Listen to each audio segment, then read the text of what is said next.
নাফরমান জাহান্নামী আল্লাহকে বলবে, আল্লাহ জাহান্নামের এই আগুনে আমারে 1 মিনিট 10টা মিনিট মাঝে মধ্যে কদ্দুর বিরতি দেন, এই আগুন আমি আর লাগাতার সহ্য করতে পারতেছি। খোদার কসম আল্লাহ তাআলা বলেন, ওয়ালা ইউখাফফাফু মিন আযাবিহা, আল্লাহ বলছে বান্দা 1 সেকেন্ডের জন্য জাহান্নামের আগুন তোমার থেকে 1 সেকেন্ডের জন্য কমানো হবে না। 1 সেকেন্ড, 1 সেকেন্ডের জন্য। কোরআনে আছে জাহান্নামের ফেরেশতাদেরকে জাহান্নামীরা চিৎকার দিয়া বলবে, ফেরেশতা তুমি কদ্দুর আল্লাহরে কও না আমারে মৃত্যু দিয়ে দিতে, আমি আর পারতেছি না, আমি আর পারছি না, তুমি বলো ফেরেশতাকে আমাকে একটু মৃত্যু দিয়ে দিতে, আমি আর পারতেছি না। ফেরেশতা বলবে, লা ইন্নাকুম মাকিসুন, বেঈমান এভাবেই অনন্তকাল তোকে আগুনেই পড়ে থাকতে হবে। কোরআন শরীফের আয়াত। আবার কোরআনে আল্লাহ তাআলা বলছে জান্নাতি বান্দা লক্ষ কোটি বছরেও 1 সেকেন্ডের জন্য জান্নাত থেকে একবারের জন্য বাইর হইতে চাইবে না। দুনিয়ায় মানুষ পৃথিবীর সবচেয়ে দামি ঘরেও যদি কেউ সমস্ত দুনিয়াবি আনন্দ সুখের উপকরণও যদি কোনো ঘরে থাকে, এরপরেও 2 দিন 5 দিন পরে মানুষ বিরক্ত লাগে, ভাল লাগে না, আর কতক্ষণ ঘরে বইয়ে থাকুন যায়, কদ্দুর বাইরে হাঁটতে আসি। আল্লাহ তাআলা বলেন জান্নাতি বান্দা লক্ষ কোটি বছরেও কোনোদিন বলবে না আর কতক্ষণ জান্নাতে বইয়ে থাকুন যায়, কদ্দুর বাইরে যাইগা। আল্লাহ বলে না, আমার বান্দা কোনোদিনও বাহিরে বের হতে চাইবে না। জান্নাত এমনই সুখের জায়গা, সুবহানাল্লাহ। জাহান্নাম এমনই কষ্টের জায়গা যে বারবার বের হতে চাইবে কিন্তু বের হইতে পারবে, বের হইতে পারবে। ওই দেখেন, ওই বেয়াদব দেখেন, সব বেয়াদব দেখেন বাহিরে, কারণ শুনেই নাই, ওরা তো শুনে নাই। আব্বা এখন দেখা মোবাইল নিয়ে দৌড় দিলা কেন? আফসোসের কোনোভাবেই ফেরানো যায় না, কঠিন। পৃথিবীর সবচেয়ে কষ্টের বিষয় এখন মুসলমানের সন্তান মোবাইল নিয়ন্ত্রণ করা জীবনের সবচেয়ে বড় যুদ্ধ। এখন জীবনের সবচেয়ে চেহারা কালো হয়ে আছে ছেলে পেলে। আপনি দেখেন মৌলানা সাহেব গুনাহ কালো করে ফেলছে চেহারা। আপনি দাঁড়া করান বেনামাজি ছেলেগুলোর এখানে দাঁড় করান, কারো কলিজার মধ্যে যদি বেটা তোদের বিবেক থাকে তো তোমরাই দেখবা, একসাথে দাঁড় করাও। চলো আমরা যারা এখন আজকে যারা আমরা 5 ওয়াক্ত নামাজ পড়ছি আমরাও দাঁড়াই, তোমরা যারা নামাজ পড়ো নাই তোমরাও এখানে দাঁড়াও। পৃথিবীর যেই কোনো বিবেকবান অথবা তোমরাও পরীক্ষা করে দেখো কারে দেখতে কেমন লাগে।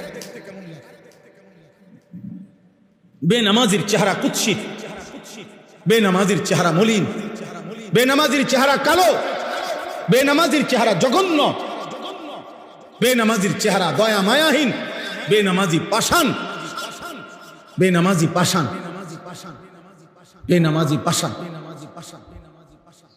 প্রিয় ভাই, আল্লাহর দিকে ফেরো, আল্লাহর দিকে ফেরো, আল্লাহর দিকে ফিরো রে আব্বা, আল্লাহর দিকে ফিরো, আল্লাহর দিকে ফিরো, আল্লাহর দিকে ফিরো। ভুল করতেছো তোমরা। আজকে অনেক ছেলে তোমরা এখানে, অনেকের কপালে একজন অভিভাবক জোটেন। ওই দেখেন, ওই বেয়াদব দেখেন, ওই যে বেয়াদব, এই দেখেন বেয়াদব। তো এত বড় বেয়াদব যে মসজিদের ভিতরে বসে কারে নিষেধ করতেছে কোনো খবর। এই যে দেখেন, হ্যাঁ আমি চেষ্টা করি এটা দেখাই, আর ইচ্ছা করে মানুষের তো লজ্জা শরম থাকে যে ঠিক আছে হুজুর যেহেতু নিষেধ করতেছে আপাতত বন্ধ রাখি না। কলিজা গাদ্দার। আরে মিয়া আল্লাহরই পাত্তা দেই না, আমনে কিতা মিয়া বুঝেন নাই? আল্লাহরই সেজদা দেই না, আল্লাহর কথাই পাত্তা দেই না, আমনে কিতা মিয়া? আমনের মতো দেড়বিরে হুজুর গনার ধরি নি বেড়া, মা বাপ কিতা আবার? আমি তো আল্লাহরই গনার ধরি না, নাউজুবিল্লাহ। যে আল্লাহকে সেজদা দেয় না তার কাছে তো আল্লাহই কিছু না, তো মা বাপ কি আবার? তার কাছে অন্যরা তো কিছুই না। এই গাদ্দার তো পৃথিবীর শ্রেষ্ঠ গাদ্দার, যার কপাল আল্লাহর জন্য সেজদায় নয় না। আল্লাহ তোমাদেরকে হেদায়েত দান করে, আল্লাহ আমাদের সবাইকে বুঝ দান। আপনাদের কাছে আমার কথা এটাই, পারিবারিক যত্নের দিয়ে সন্তান মানুষ করতে হয়। আল্লাহ নবী সাল্লাল্লাহু আলাইহি ওয়াসাল্লাম বলেছেন, ফার-রাজুলু রাইন আলা আহলি বাইতিহি ওয়া হুয়া মাসউলুন আনহু। নবীজি বলেন, প্রত্যেক পুরুষ তার পরিবারের সদস্যদের ব্যাপারে জিম্মাদার, অভিভাবক। কিয়ামতের দিন তার স্ত্রী পরিবার ছেলে মেয়ের ব্যাপারে মহান আল্লাহর নিকট তাকে, ওই পুরুষকে খোদার কসম নবী বলছে, জবাবদিহি করতে হবে, মাসউল, জিজ্ঞাসিত হবে। নবীজি বলছে, ওয়াল মারআতু রাইয়াতুন ফি বাইতি যাওজিহা ওয়া ওয়ালাদি। প্রত্যেক নারী তার স্বামীর ঘর এবং স্বামীর সন্তানদের ব্যাপারে জিম্মাদার। ওয়া হিয়া মাসউলাতুন আনহা। প্রত্যেক নারী কিয়ামতের দিন আল্লাহর নিকট এই ব্যাপারে জিজ্ঞাসিত হবে। হ্যাঁ হ্যাঁ, আপনি চেষ্টা করেন, না না অসুবিধা নেই, আপনারা ঘাবড়ায়েন না। আমি ঘাবড়াচ্ছি না, আমি এটা বুঝাইতে চাই, আমরা ফিরাইতে চাই। ফেরানো ছাড়া উপায় নাই আমাদের। আগামীর সমাজ অনিরাপদ। আমরা পৃথিবীর খবর রাখি, দেশের খবর রাখি, কেউ রাজনীতির হিসাবে খবর রাখে, আর আমরা ইমান ইসলামের দৃষ্টিতে খবর রাখি। বুঝেন না? এই ছেলেগুলো বাঁচতে হবে, এরা বুঝতেছে না। এরা নিজেদের আগামীর জীবন অনিরাপদ বানায় ফেলতেছে, অনিরাপদ বানায় ফেলতেছে। আপনারা এই দেওরা গ্রাম মনে করেন, আজ থেকে 30 বছর আগের মানুষ যারা, তাদের অধিকাংশই আলেম ভক্ত, পীর ভক্ত। বলেন, এটা তো আপনাদের ঐতিহ্য। আমি যখন সোনাকান্দা আসছি তখনও তো আমি জানতাম, তখনও তো আমি শুনছি। এই গ্রামে তো আমি না হয়তো আরো 20 বছর আগে মাহফিল আসছি না, তাইলে আমি তো তখনও শুনেছি। আপনারা পীর ভক্ত মানুষ, আল্লাহ ভক্ত মানুষ, আউলিয়া ভক্ত মানুষ, তাহলে এখন আপনাদের সন্তানদের আপনারা বলেন, চাচারা, সামনের এই চাচারা বলেন, কথাটা বুঝছেন কিনা বলেন? আপনারা ছেড়ে দিচ্ছেন, আপনারা মেনে নিচ্ছেন, আপনারা আপনাদের সমাজে মেনে নিচ্ছেন। আপনি বক্তা এনে ঠিক করবেন? বক্তা একদিন ওয়াজ করলে এটা কি তাবিজ, যে সবারই একটা একটা তাবিজ দিয়ে দিছে? জুনায়েদ বাগদাদি আর বাইজিদ বুস্তামি, বড় পীর আব্দুল কাদের জিলানী তাবিজ দিয়ে নি হয়েছে। কথা বলে না? বাইজিদ বুস্তামি তাবিজ নি হয়েছে, জুনায়েদ বাগদাদি তাবিজ দিয়ে নি হয়েছে। তো তাহলে বলেন, এই জন্য চেষ্টা করে অভিভাবক শ্রেণী যারা আছেন, আপনারা ফিকির না করুন শুধুমাত্র টাকা, সম্পদ, বিল্ডিং, উপার্জন, খাইয়া পয়রা জিফুত লইয়া বা তরকারি খাইয়া জীবন কাটাইলে হবে। এদের পৃথিবী কষ্টকর হয়ে যাবে। বিশ্বাস করে, আমরা চিল্লাইতে আসি ডেইলি, বেশি পেরেশানি করি আমরা। এদের পৃথিবী কষ্টকর হয়ে যাবে, আখেরাত তো বরবাদ হবেই। এই নারী ছবি, এই চুল, চেহারা, এই বেনামাজি জিন্দিগি এখন সংখ্যাগরিষ্ঠের হার। আগে 30 বছর আগে আমরাও ছোটবেলায় ছিল, আমাদের আমরাও দেখছি, কিন্তু তখন দুষ্ট, অসৎ সংখ্যা ছিল কম, নেককারের সংখ্যা ছিল বেশি। গ্রাম্য মানুষ, সাধারণ মানুষ, দিন মজুর, দিন আইনা দিন খাইতো, কিন্তু নামাজ চিনত। খেতে বদিল্লা দিত, কাম করত, মানুষের বাড়িতে কাম করত, কিন্তু নামাজ চিনত। মুসলমানের পাড়া, মাইলকে মাইল মুসলমানের ঘরে ফজরের নামাজ মা, চাচি, দাদি, নানিরা পড়তো।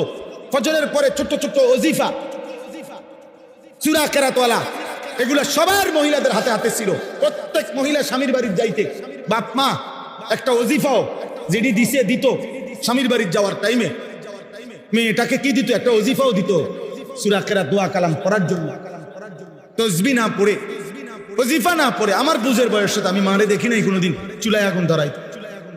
আমার আম্মারে, আমার আম্মা ক্লাস 4 পড়ছে, শুধু 4th শ্রেণী স্কুলে, 4th শ্রেণী, 5 পড়ে নাই। মা 5-এ উঠছে, আর 2-3 মাস পরে মার বিয়ে হয়ে গেছে। মা নিজে কইছে। তাহলে 4th শ্রেণী পড়ুয়া মহিলা, যে আর কোনো পড়ালেখা নাই, সেই মহিলা পর্যন্ত আল্লাহ চিন্ত। আপনি প্রতিদিন একদিন চলেন, আপনারা একদিন আপনাদের মহল্লার 100টা ঘরে, 200টা ঘরে ফজরের ওয়াক্তে আপনারা নামাজ পড়া মসজিদ থেকে বের হইয়া যান। কয় ঘরের মানুষ ঘুম থেকে উঠছে, পুরুষ কোথায়, নারী কোথায়, বাচ্চা কোথায়, ছেলে কোথায়, বিবি কোথায়, সন্তান কোথায়, সব ঘুমে। পুরা ঘর কবরস্থান, পুরা ঘর কবরস্থান। এভাবে জাতি টিকবে না। হ্যাঁ, দুনিয়া ভোগ করা যাবে, কিন্তু ঈমান থাকবে না, ইসলাম থাকবে না। দিন থাকবে না, উপার্জন থাকবে, রিজিক থাকবে। রিজিক যেহেতু আল্লাহ জানোয়ারকেও দেয়, রিজিক যেহেতু আল্লাহ কাফেরকেও দেয়, তো মুসলমান পরিচয় দিয়া যত বড় নাফরমানি হোক বাধ্যকে আল্লাহ খাওয়াইবে। দুনিয়া তো আল্লাহ চালাইবে, কারণ দুনিয়া আল্লাহ এখনো তো কাফের মুশরিক বেঈমান তাগর দুনিয়া চালায় না, কথা বলে না, তাগরে খাওয়ায়নি আল্লাহ। তো আর কি, যে আল্লাহকে স্বীকার করে না তাকেও তো আল্লাহ দুনিয়া দেয়, কিন্তু আখিরাত তো মিলবে না, ঈমান তো থাকবে না, ইসলাম তো চিনবে না। একটি ঘরে যদি 6 জন মানুষ 6 জনই ফজরের নামাজ না পড়ে 20 বছর, এই ফ্যামিলি যদি এভাবে কাটায় 20 বছর, তো 20 বছর পরের বাচ্চাটা কিভাবে চিনবে নামাজ? বলেন না চাচা? আমার আব্বা 43 বছর মসজিদের ইমাম ছিল, এক মসজিদে। তাহলে আমি বুঝ যাওয়ার পরে আজীবন আমার আব্বার হাতে ধরে মসজিদে গেছি। আমার আব্বা কোলে করে নিয়া আমাগো আব্বার মসজিদের মুয়াজ্জিন হাফেজ মুজিবুর রহমান, আমার উস্তাদ মুক্তবের আব্বা হুজুরের হাতে আমারে দিছে মুক্তব আলিফ বা তাসা পড়াইতো। হুজুরের কোলে বৈশা আমি আলিফ বা তাসা পড়ছি, আমার সেটা মনে আছে। আমার সেই হুজুর এখনো বেঁচে আছে, আমি হুজুরের খোঁজখবর রাখি প্রত্যেক মাসেই। আমি 4র্থ শ্রেণী ইয়াজদাহুম সর্বপ্রথম মাদ্রাসায় ভর্তি হয়েছি, যেই বাড়িতে প্রথম 4র্থ শ্রেণী ছোট্ট মানুষ লজিং ছিলাম, ওই লজিংওয়ালা এখনো বাচ্চা আছে, আমার সাথে নিয়মিত যোগাযোগ আছে। বুঝেন নাই আব্বা? তাহলে ছোটবেলায় বাবার হাত ধরে দিন শিখছি, মসজিদে যাওয়া শিখছি। এই সন্তান যারা বড় হইতেছে, এদের হাত ধরে এদের সন্তান কেমনে মসজিদ চিনবে? এই নাফরমান যারা 24 ঘন্টা মোবাইলে নারী আর উলঙ্গ ছবি দেখে, এই হাইওয়ান, এই মানুষরূপী পশুর কাছে তার সন্তান কি শিখবে? বলেন না? হ্যাঁ, দুনিয়া বুক করবে, ভাত খাবে, পেশাব করবে, পায়খানা করবে, নারী দেখবে, নাটক দেখবে। দেখেন না 8 বছরের বাচ্চা মোবাইল চালাইতেছে, মনে হয় যেন হয়তো 30 বছরের বুঝের মানুষ। 10 বছরের বাচ্চা মোবাইল চালাইতেছে এইভাবে, মনে হয় যেন সে 40 বছরের বুঝের মানুষ। মা বাবার কাছে সে ছোট এখনো, কিন্তু হেতে নারী দেখতে দেখতে, নাটক সিনেমা উলঙ্গ নারী দেখতে দেখতে হাতের জীবন শেষ।